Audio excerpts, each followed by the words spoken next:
Môre julle. OK, al die kindertjies.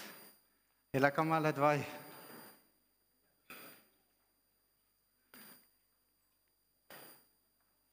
Ek moet net afkondig terwyl die kindertjies nou uitgaan. Die verkope vandag is vir die jeug, so ondersteun hulle asseblief vandag. En dan terwyl hulle ook so uitstap, ek moet hierdie boodskap sommer gee terwyl ek nou begin. Kom ons begin sommer net by die begin. Ek praat nou met al die paas hierso. Hierdie is baie belangrik julle. Ek wil dit eintlik sommer vir julle lees. Dis eintlik die beste. Kom ek maak gou oop. Daar staan in Johannes 21 vanaf vers 15. Hierdie was vir my regtig 'n openbaring gewees gister terwyl ek reggemaak het om te begin. Alles gaan oor ons kinders julle. Want elkeen van julle was 'n kind gewees en elkeen van julle het ook 'n kind, né? Vir wie jy bitterlik lief het. So daarom moet ek nou gehoorsaam wees en net vir julle hierdie stukkie lees. Laat ek hom net gou kry.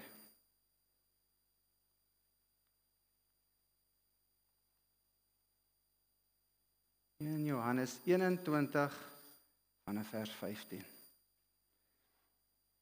Hoor gou hierso. Toe hulle klaar geëet het, vra Jesus vir Simon Petrus: Simon, seun van Johannes, het jy my baie lief? En toe hy dit sê, toe klik ek vir die eerste keer wat hy hierso vra. Hy sê Simon, seun van Johannes. Hoekom sê hy Simon, seun van Johannes? Hy sê Simon, ek gaan nou eer gee aan jou pa vir wie jy vandag is, die disipel vir wie ek baie lief is. Jy's die pa, of hy is jou pa. So ek gaan nou vir jou sê, Simon, seun van Johannes, het jy my baie lief? Maar elke van julle, baie van julle is paas hierso. En hierso is die seentjies op pad uit en die dogtertjies, dis dieselfde. Maar hy sê vir hom 3 keer, Simon, seun van Johannes. Hy gee aan die pa die eer. Dis is wat hy sê, Janko, seun van FC, het jy my lief? FC, seun van Frik, het jy my lief? Hoe lief het jy jou seun? Het jy jou seun lief? En daarom vra ek vir julle, moenie julle kinders uit die sonnaarskool uit weghou nie. Die Here sê is beter. Is beter vir jou 'n maalseun om jou nek te sit en die diepsee te gooi as om een van die geringstes van hulle uit die koninkryk van die hemel uit weg te hou. Ons is verskriklik lief vir ons kinders. En daarvoor kan ek ook uit eer gee aan dat ek vandag hier staan aan die Here eerste, maar ook aan my pa, wat 'n godvreesende man was, wat my groot gemaak het soos wat die Here wou gehad het, ek moet wees, sodat ek eendag in my lewe hierso kan kom staan en kan verklaar dat Jesus die seun van God is. Hy is die enigste, hy is die weg, die waarheid en die lewe. En niemand kan na die Vader toe gaan behalwe deur Jesus nie. Ons identiteit van elkeen van ons lê in Jesus. Daarom soos wat daai liedjie wat ons net gesing het, wil ek ook nou sê, I just want to speak the name of Jesus. Oor elkeen wat hier so sit. Ek kan oor niks anders te praat nie. Ek kan oor praat oor waar ek vandaan kom, waartoe ek gaan nie. Ek kan net sê Jesus. Dis die weg, die waarheid en die lewe. Julle, ons gaan eendag in die hemel kom en die deur gaan wees Jesus. Jy kan slegs deur Jesus in die koninkryk inkom. En daarvoor staan ek vandag en ek wil eintlik net dankie sê vir die Here vir die voorreg. Baie jare terug het hy vir my vrou en my 2 seuns gegee. En teen daai tyd wat ek met my vrou getrou het, was ek op 'n heel ander pad as wat ek vandag is. Ek het gelewe en baie mense ken my. Die duiwel herinner my baie daaraan, ek gee nie om nie. Sê, wie is jy om hierso te kom staan en te kom preek, as almal weet wie jy is en wie jy was? Ek is nie wie ek was nie. Die Here het my 'n nuwe mens gemaak, ek's 'n nuwe skepsel. Hierso staan die nuwe FC, dis nie die ou FC nie. Hy kan my nie herinner van wie ek was nie, want ek was nie, ek is. Jesus sê ek is. Maar die dag toe hy my vrou vir my gegee het hy my laat verstaan wat ware liefde is. Want toe gee hy vir my 2 seuns. En die Here sê vir my, die enigste manier hoe jy my hart gaan leer ken in jou hele lewe en hoe jy gaan my kan uitdra aan ander mense, is om te weet hoe lief ek jou het. En om te weet hoe lief ek jou het, gaan ek vir jou 2 seuns gee. En hulle gaan in jou lewe inkom en jy gaan begin verstaan wat is ware liefde. En daar begin my hele pad. Daar staan ek nou vandag hierso, want ek kan nie die hemel insien ek eendag daar kom, sonder my 2 seuns in die koninkryk nie. Ek kan nie dink dat die hemel is, sonder my vrou, sonder my pa, sonder my vriende. Ek sien van my vriende Ludwig, ek sien van, hier's baie mense wat hier so sit, en ek kan nie die hemel indink, sonder jou daar nie. Hoe sal die hemel wees? Dink aan die persoon vir wie jy bitterlik lief is, die een wat jou hart gesteel het. Hoe sal die hemel wees sonder hulle daar? Sal dit hemel wees? Ek glo nie.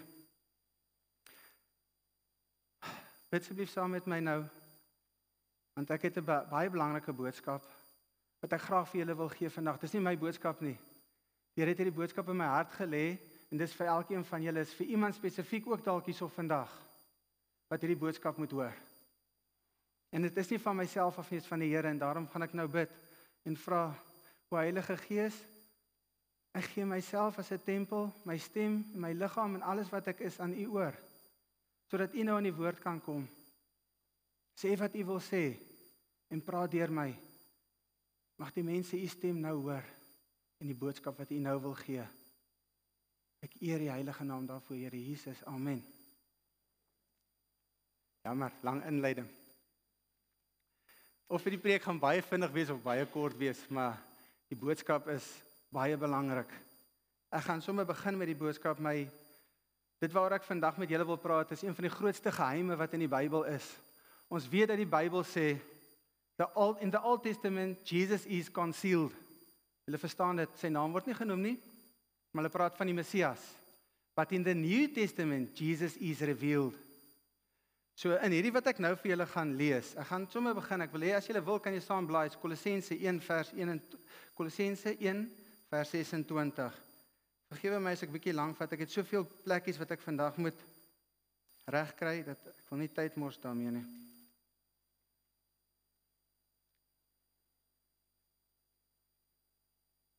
Ek gaan sommer die hele stuk hierso lees, dat julle kan verstaan. Dis 'n baie groot geheim. Hierdie geheimenis word aan elkeen van julle gegee vandag. Ek vra jou, maak jou hart oop. Moenie na my kyk oor wie dit nou sê nie, maar dink aan die Here wat iets in jou hart nou wil plaas, want as jy gaan verstaan wat ek vandag vir jou gaan verduidelik, gaan hierdie jou hele lewe verander. Die Here sê, laat my toe om jou lewe te verander, deur jou denke te vernuwe. Net vir die klein rukkie wat ek vra, wat ek nou gaan praat, vra ek vir julle, luister wat ek nou gaan sê, maar dink nie met jou eie brein nie, dink met wat die Here nou vir jou wil sê. Gee die Here gou kans, net vir die klein rukkie wat ek nou gaan praat, om jou denke te vernuwe. Dit mag jou hele lewe verander. Ek is nou bly oor al die lyding wat ek ter wille van julle moet verduur, want die vervolging van Christus het nog nie geëindig nie. Ek verduur my deel daarvan ter wille van sy liggaam, die kerk, waarvan ek 'n dienaar geword het, volgens die opdrag wat God my gegee het, om sy woorde ten volle aan julle bekend te maak. Nou, hier kom die stuk. Dit is die geheimenis wat eeue en geslagte lank verborge was, maar wat nou geopenbaar is aan die mens wat aan hom behoort. God het besluit om aan hulle bekend te maak hoe seënryk en hoe heerlik hierdie geheimenis vir die nasie is. Die inhoud daarvan, nou hierso gaan hy sê, hier kom die geheim van wat hy sê, hier is 'n bitterlike groot geheim, ek gaan dit nou vir jou gee, vat dit, neem dit, dis joune. Die inhoud van hierdie geheim is Christus, die inhoud hiervan is Christus is in julle. Hy is julle hoop op die heerlikheid. Hom verkondig ons deurdat ons alle mense met alle moontlikheid en wysheid onderrig, leer sodat elke mens tot geestelike volwassenheid in Christus kan bring. Daar's geen manier dat jy tot geestelike volwassenheid in Christus kan kom, as jy nie hierdie klein konsepie nou gaan verstaan waaroor ons vandag gaan praat nie. Die geheim is nie hoe gehoorsaam jy in die Here is nie. Die geheim is nie wat jy kan regkry nie. Die geheim is nie in die Bybel alles wat jy dink dit is nie. Die geheim is Christus binne in jou. Jy gaan verander. Jy word 'n nuwe mens. Jy doen nie meer wat jy wil doen nie. Jy doen wat hy wil doen. Hy neem heeltemal oor. Hy is die een. Die stuk wat ek vandag met julle wil deel, en die tema daarvan vandag is, hy in my en ek in hom. Nou ek weet nie hoeveel van julle het al die stuk gelees nie wat die Here van praat. Hy sê ek in jou en jy in my. Ek weet nie hoe julle dit verstaan nie. Ek gaan nou vir julle verduidelik hoe die Here dit nou aan my verduidelik het en hoe ek dit nou verstaan. En dit het my lewe verander vir die goeie. Nie net vir my nie. Ek is net 'n boom wat vrug dra, maar die vrug is nie myne nie. Die vrug is iemand anders se sin. So die Here het my reg gekry vir die seën van iemand anderster. Kom ons begin gou. Die storie wat ek vandag vir julle wil, ek gaan vir julle 'n storie vertel. En hierdie storie het 5 gedeeltes wat 'n mens moet onthou. Ek het dit so gedoen sodat in eerste instansie het ek my plek kan onthou waar ek is, en tweede instansie dat julle dit goed kan onthou.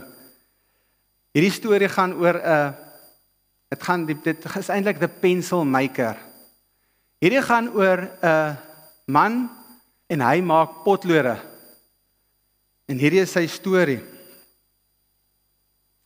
Die potloodmaker sit sy nuutste potlood neer en voor hy hom wegpak, verbeel hy hom die potlood is 'n regte persoon.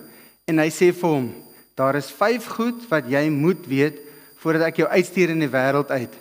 Dan sal jy die beste potlood wees en jou doel waarvoor jy gemaak is, sal jy bereik.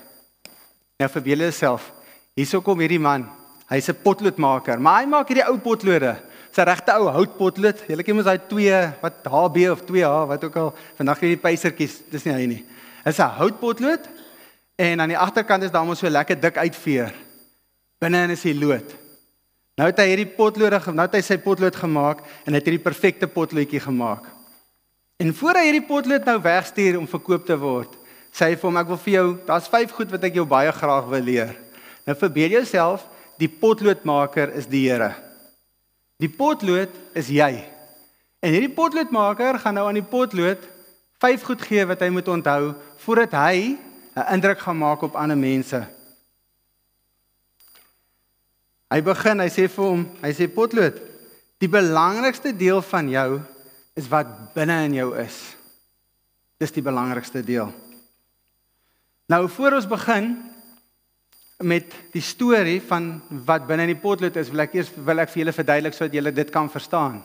Ons weet dat die potlood, jy is die potlood, maar wat binne in jou is die Here. Dit is Jesus wat in jou kom woon. Onthou nou, ek in jou en jy in my.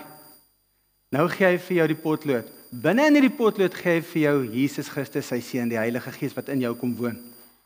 Ek wil net gou vir julle sê, wat is hierdie lood wat binne in jou is? Want dit gaan maak dat jy verstaan wat 'n spesiale potlood hierdie is. Dis nie 'n gewone potlood nie. Hierdie is 'n bruikbare potlood. Die potlood wat die Here vir ons gegee het, as ek wil weet wat binne in hierdie lood is, wie is die eerste persoon wat ek kan vra? Okay, Here, U in my. Wie is dit? Vir wie kan ek vra? Hierdie lood wat binne in my is. Wat is dit? Wie is dit? Verduidelik net dit vir my, dan kan ek weet hoekom U sê die belangrikste gedeelte wat in jou is, gaan die lood wees. Hebreërs. Ek gaan vir julle lees. Nou vra ek vir die Here, Here, U sê die belangrikste gedeelte is dit wat binne in jou is. Wys dit asseblief vir my. Die Here sê dat ek dit vir jou verduidelik. Lees my woorde. Hebreërs 1 vers 8. Nou kom die Here aan die woord. Hierdie is kragtig want dit is God wat self praat. Hy praat hierso nou van sy seun. Hy sê, maar van die seun sê hy, U troon, o God, staan vir ewig vas. Dis God wat praat. Hy praat van sy seun. As jy ooit getwyfel het oor wie Jesus is en of hy miskien God die Vader is en of hy net 'n profeet is, oor wat sê God van sy seun? Maar van die seun sê hy, U troon, o God, staan vir ewig vas. Met U koninklike scepter laat U die reg geskied. U het die reg lief en U haat die onreg. Hoor wat sê God van Jesus? Hy noem hom God. God noem vir Jesus God wat in jou woon. Dis wie in jou is.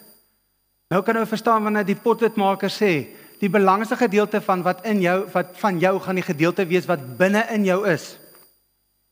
In die Bybel staan daar so, as jy vir Jesus vra, wie sê U dan is U? Wat sê hy van homself? Jesus sê in Johannes 4 vers 6, hy sê ek is die weg, ek is die waarheid en ek is die lewe. Niemand gaan na die Vader toe behalwe deur my nie. Nou sê God, die belangrikste deel wat in jou is my seun.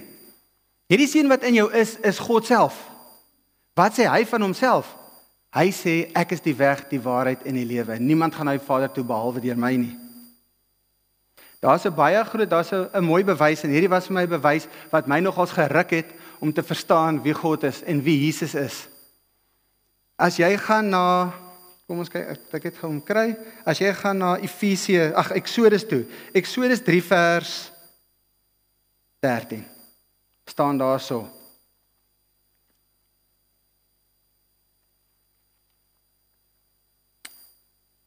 Daarna sê Moses vir God, sê nou maar ek kom by die Israeliete en ek sê vir hulle, die God van julle voorvader het my na julle toe gestuur en hulle vra my, wat is sy naam? Wat moet ek vir hulle sê? Toe sê God vir Moses, ek is wat ek is. Jy moet dit vir die Israeliete sê, ek is, het julle na my toe gestuur. Dit is wat die Here sê, wat Jesus se naam, wat sy naam is. Hy sê, ek is. En as ek nou gaan na Johannes 18 vanaf vers 5. Wil ek dit vir julle hierso. Hierdie stuk het my regtig waar, dit was my so ongelooflike gedeelte. Maar nou kan jy eers sien wie God is. Wie is hierdie Jesus wat binne in my bly? Jesus van Nasaret antwoord hulle. Nou kom die fariseërs en die klomp mense kom op hom afgestorm om hom gevange te neem. Nou is hy in die tuin van Getsemane. En hulle is op pad om vir Jesus gevange te neem. Hulle gaan hom nou vat om gekruisig te word. En hulle sê vir hom, is jy die Christus? Is jy Jesus? Jesus van Nasaret? Jesus antwoord hulle, dit is ek, sê hy toe vir hulle. Judas sy verraaier het ook daarby gestaan. Toe Jesus dan vir hulle sê, dit is ek, het hulle teruggedeins en op die grond geval. Wonder of het julle al raak gelees? Toe hulle vir Jesus sê, is jy Jesus die seun van God? Toe sê hy, ek is. Verbeel julle self, hier kom ek spulmanne met pikke en grawe aangehardloop om hom gevange te neem. En hy staan net daar vir hulle sê, Jesus sê, maar kom jy net pikke en grawe, ek's nog altyd daar so. Hulle sê, ja, maar is jy Christus, is jy die seun van God? Hy sê, ek is. Toe hy woorde gebruik, ek is. Toe val al die ouens met hulle grawe en spiese en alles daar neer op die grond. En hulle staan weer op om hom verder te vat. Wat dink jy moes gevoel het? Hoe sal dit vir jou voel as jy die vyand of as jy die persoon is met jou geweer en goed en jy val iemand aan en as hy met jou praat val jy neer op die grond? Hoe moes hulle gevoel het toe hulle gesê het is jy die Christus? Hy sê ek is en hulle val. Wat se naam is ek is? Die Here gesê my naam is ek is. As hulle vir jou vra wat is my naam, dan sê jy my naam is ek is. En toe Jesus dit sê, toe val al daai mense plat en hulle staan op. Om dit te verstaan, nou moet jy verstaan, nou sê die potloodmaker, nou sê God, die belangrikste gedeelte van jou is dit wat binne in jou is. Ek is, woon binne in jou. Die tweede ding wat hy vir hom sê, is onthou jy gaan wonderlike goed kan doen. Slegs in die hand van die persoon en wie hy is. Dis waaroor my stuk gaan. Ek in jou en jy binne my. Jy gaan slegs kan doen wat jy moet doen in die hand waarin jy is. Is jy in jou eie hand? Hoe gaan dit met jou lewe? Gaan dit goed? Is jy in die hand van iemand anderster? Hoe gaan dit met jou? Gaan dit goed? Ek weet daar's baie mense wat hier so sit wat sê ek verstaan nie wat in my lewe aan die gang is nie. Ek weet nie wat gebeur nie. Vra jouself af, in wie se hand is jy? Wie is besig om jou storie te skryf? Skryf jy jou eie storie? Of is jy die potlood in God se hand wat besig is om jou storie te skryf? Sy wil vir hom binne my. Eendag het een van die mense in ons sel, Jenny, en ek vir haar die eer gee daarvoor, is nie ek nie, sy het die openbaring gekry. Die het vir haar gesê, sy wil vir hom binne my, deur my. 2 keer hy en dan ek. Wat is jou doel?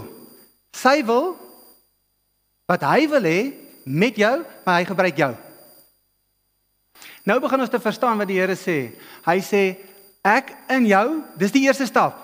Julle het al gehoor, mense het al vir julle gepreek, en hier is die eerste ding wat jy doen, is Here, U is God, ek hoor wat U sê, kom woon binne in my. Hierso is ek. Ek gee oor. Kom woon binne in my. Nou kom bly die Here in jou hart.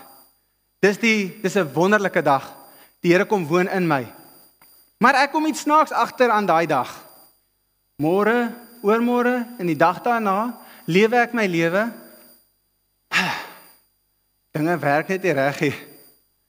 Ek doen nog steeds dieselfde foute. Ek kry nog steeds goed net nie reg nie. Ek probeer my uiterste bes.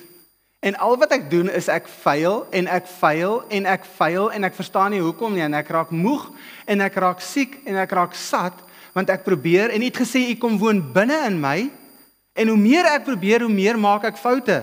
U het dan gesê kom woon binne in my.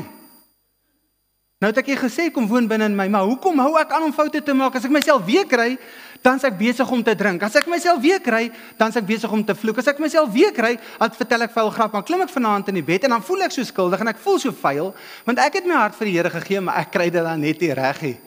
Wat is fout met my? Niks. Was niks fout met jou nie. Was niks fout met jou nie. Dis nie hy wat dit doen nie. Hy het in jou kom lewe, maar wie bestuur nog jou lewe? In wie se hand is jy? Is jy in die hand van die lewende God of is jy in jou eie hand?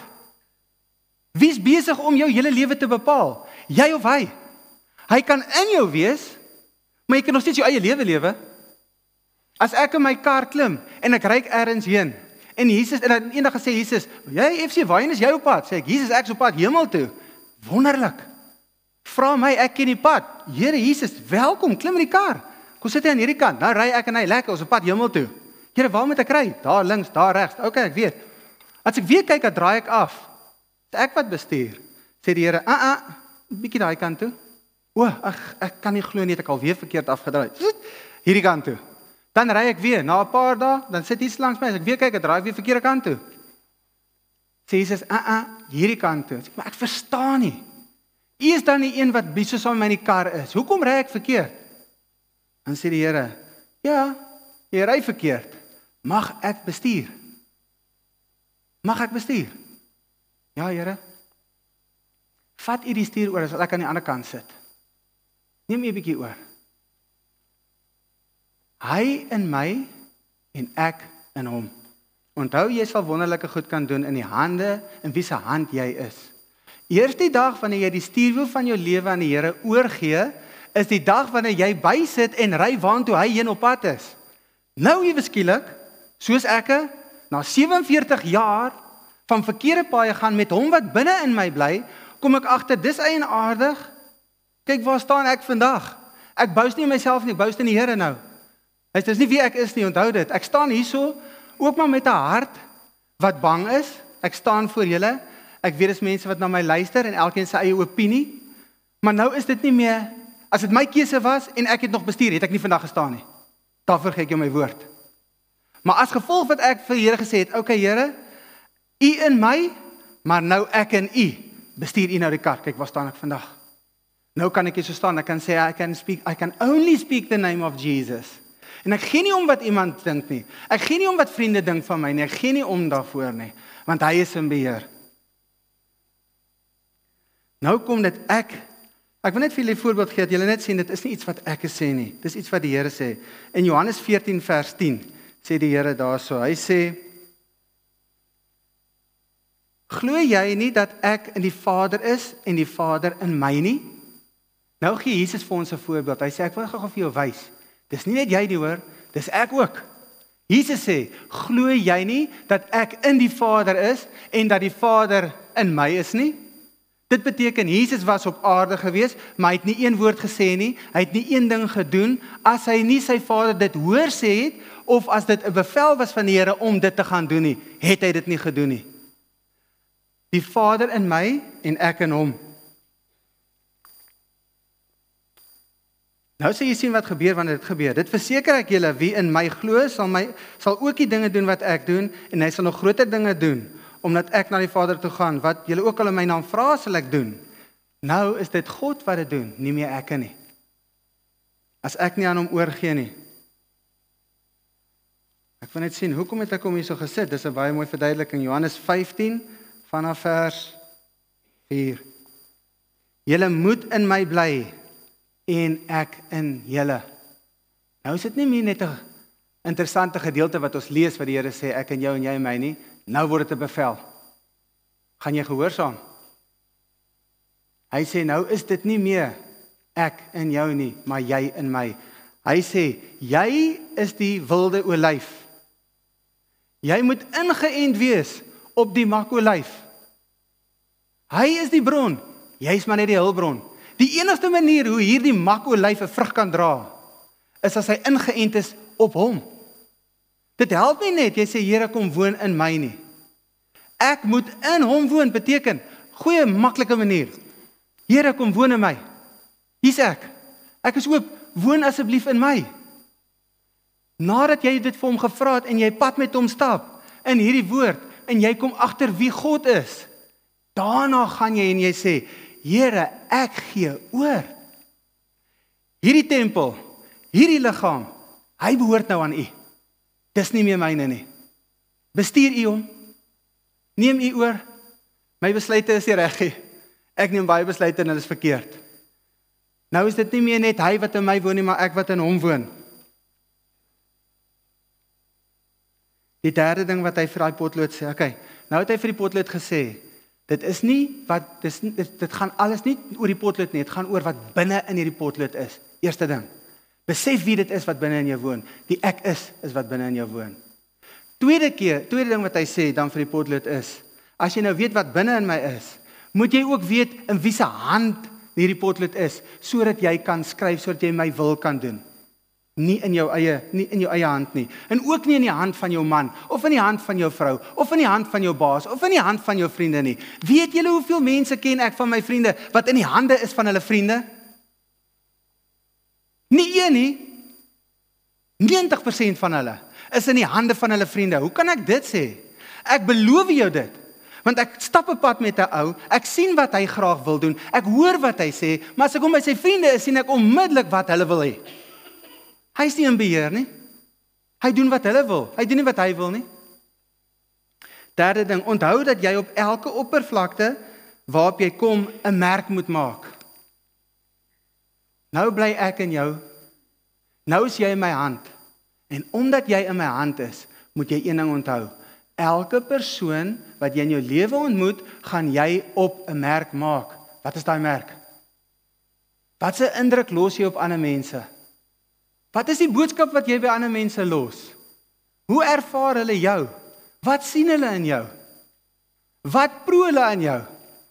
Ek gaan nou sommer net praat met die mans en vrouens direk. Luister hierso, die grootste guns wat 'n man en 'n vrou ooit aan hulle kinders kan gee, om hulle gelukkig te maak, om hulle lief te hê, om vir hulle die beste lewe in hulle hele lewe te kan gee, het jou vrou lief. Jy moet jou vrou lief hê met jou hele hart, alles wat sy vir jou gee het. Dit is hoe jy vir jou kinders 'n gesin gee, wat nooit uitmekaar uit sal gaan nie. Ek waarborg jou dit, en dis nie my waarborg nie, dis 'n belofte. 'n Familie wat by mekaar sit, nou dag sit ons en ek sê vir my vrou, ek luister na mense en hulle is besig om te skei en hulle is besig om op te breek.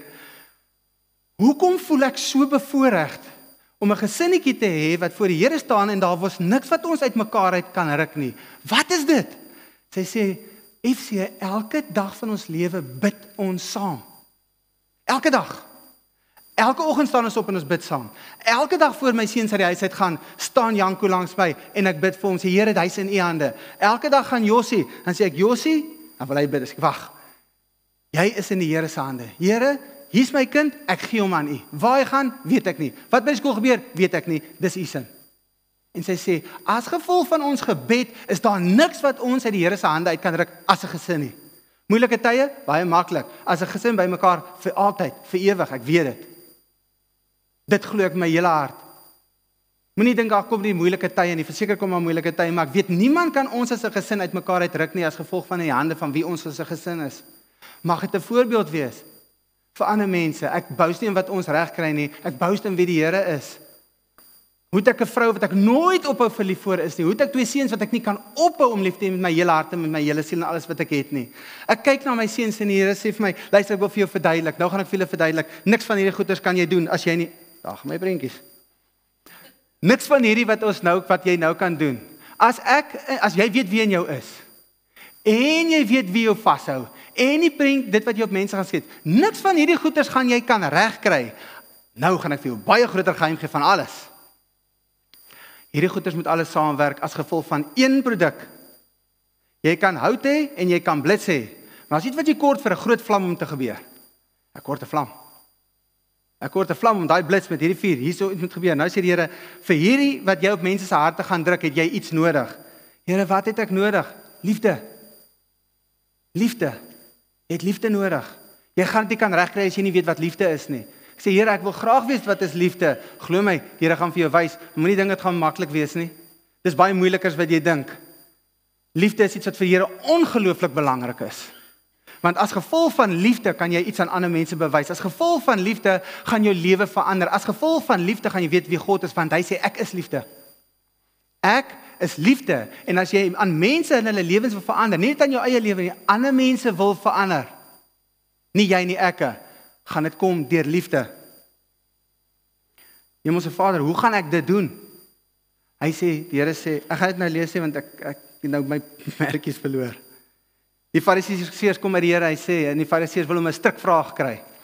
En hulle sê, Jesus, sê vir ons, wat is die belangrikste gebod in die Bybel? Jesus sê, jy moet die Here jou God lief hê met jou hele hart, met jou hele siel en met jou hele verstand.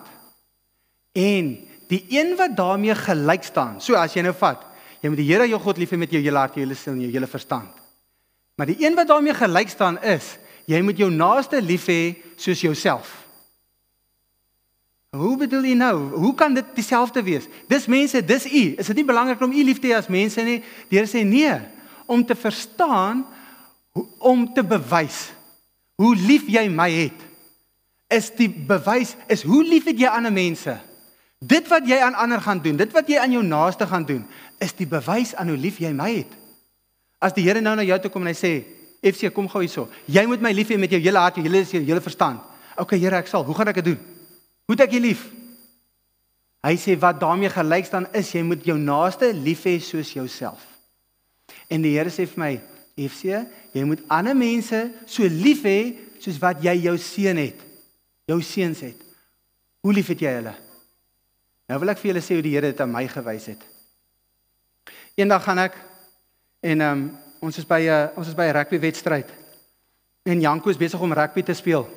Terwyl hy speel, is Josie besig en hy vat die pad en hy word weggelok. En ons kyk die rugby en toe ons weer kyk, staan ek en my vrou sê, FC, waar is Josie?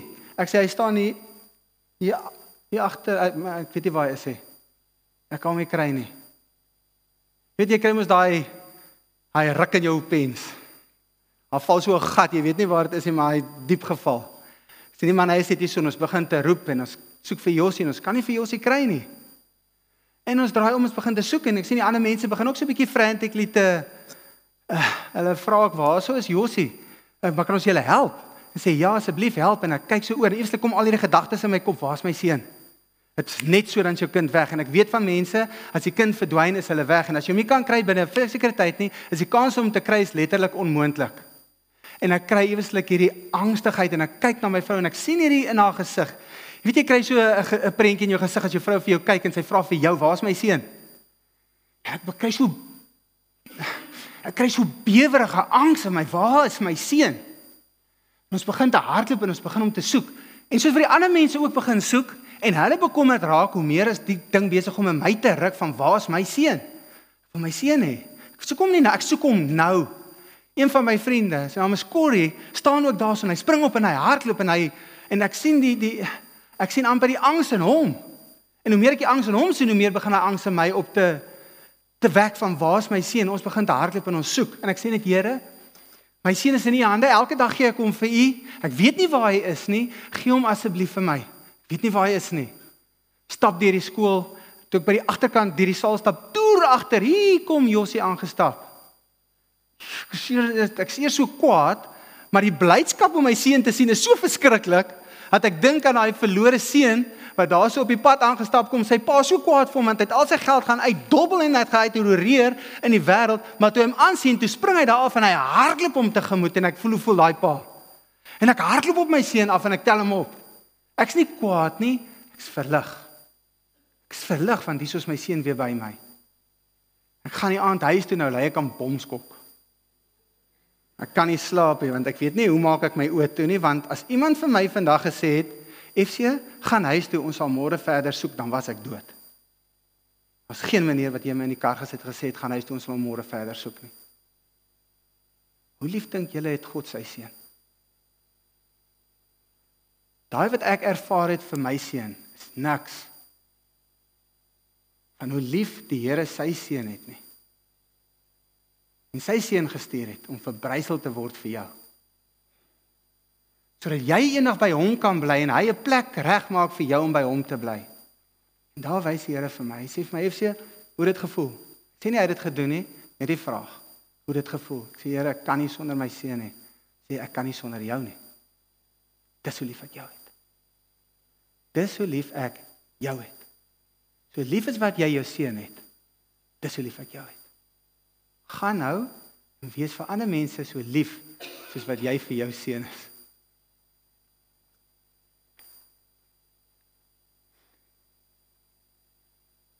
Ek weet sien wat die volgende enetjie was. Hy sê hierso, soms gaan jy deur moeilike tye gaan wat jou gaan vorm om jou skerp te maak. Nou gaan jy deur goeters. Jy's besig om deur goed te gaan. Ek weet dis baie van julle wat deur goeters gaan wat verskriklik moeilik is. Dis nie lekker nie. Dit is verskriklik moeilik. Nou sê jy, die Here is besig om my, hy is besig om my te straf vir my sonde. Nee, asseblief moet jy daai fout maak wat ek gemaak het nie. Die Here is besig om jou te straf nie as jy deur 'n moeilike tyd gaan nie. Ek wil vir julle een ding sê, sonde het 'n gevolg, dis nie 'n straf nie. Wanneer jy droog maak, wanneer ek gaan steel en ek vat iets en ek kom agter wat ek gedoen het, want ek word gevang, dan sê ek, Here, ek's jammer. Dan sê jy, ek's reg, ek vergeef jou. Ek het vir jou gesê, ek het nie vir een sonde, vir al jou sondes gesterwe. Hy sê, maar dit het nou 'n gevolg. Jy gaan ongelukkige rukkie met tronk toe gaan. Dis nie ek wat jou straf nie. Dis net die gevolg van die sonde. Sonde op aarde het 'n gevolg, dis nie 'n straf nie. Die Here tugtig wel sy kinders, maar hy straf jou nie. Hy's besig om jou te vorm as jy deur 'n moeilike tyd gaan. En ek weet dis mense wat deur moeilike tye gaan. Ek weet dit. Ons lewe saam met mekaar.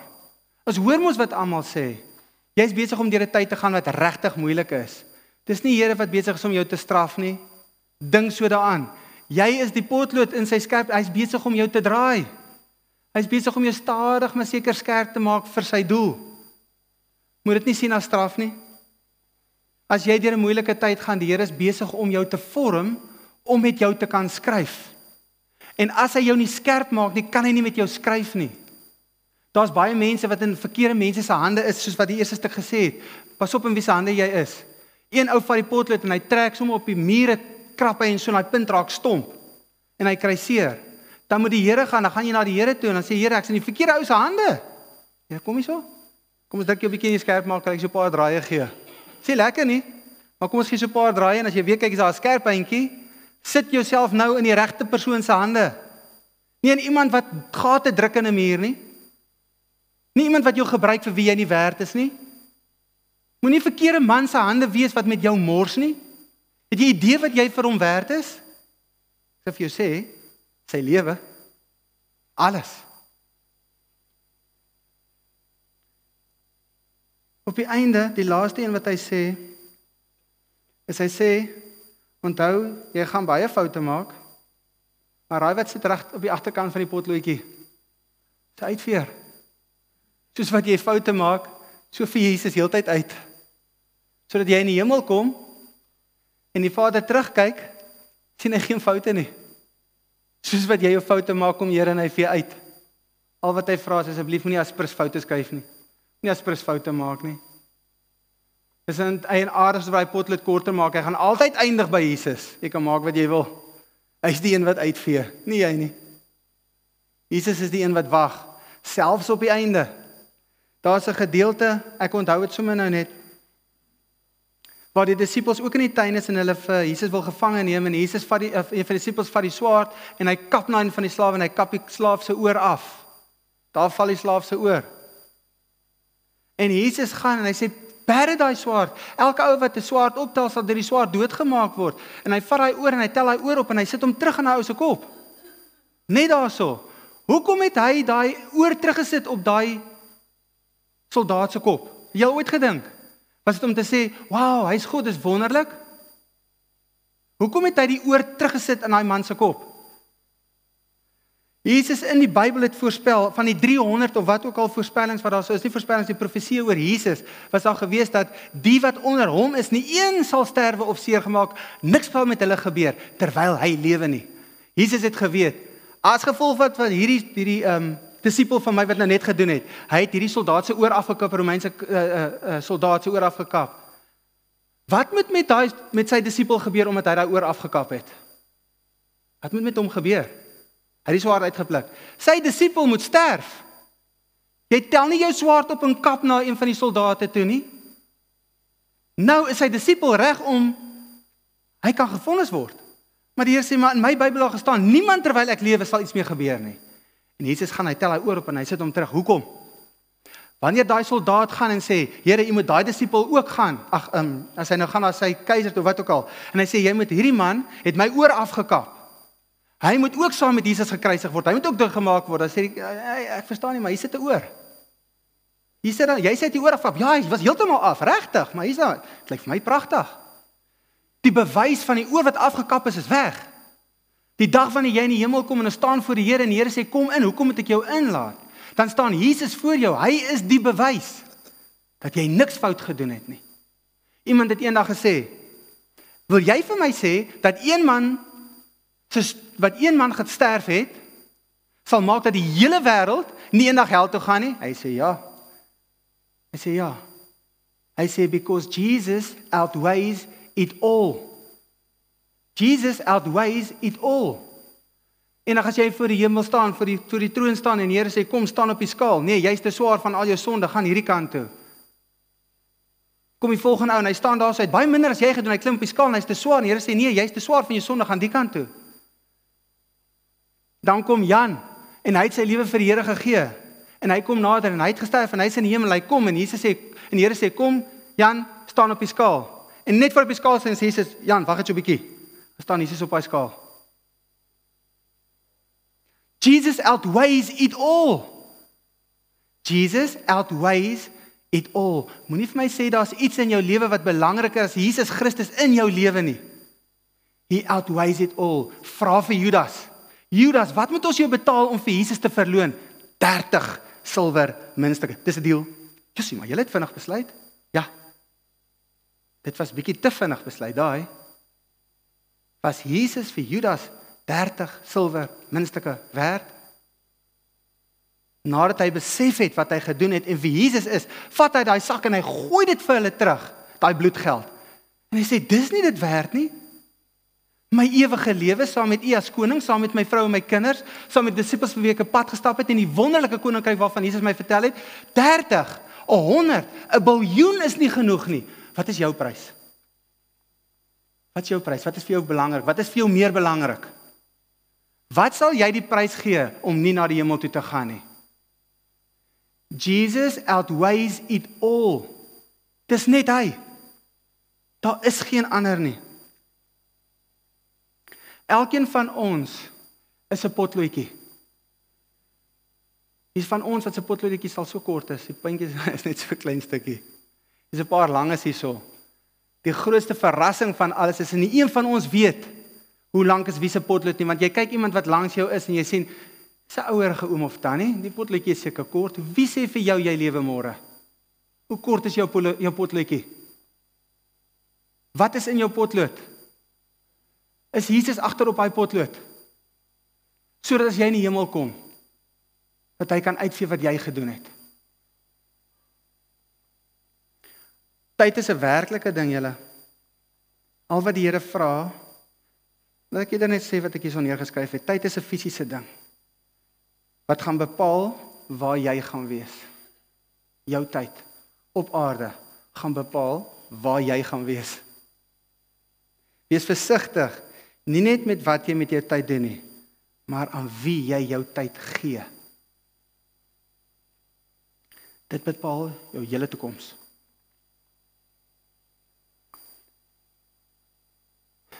Dit is vir my so lekker, terwyl ek hierso met julle staan en praat, is dit asof die Here met my ook praat.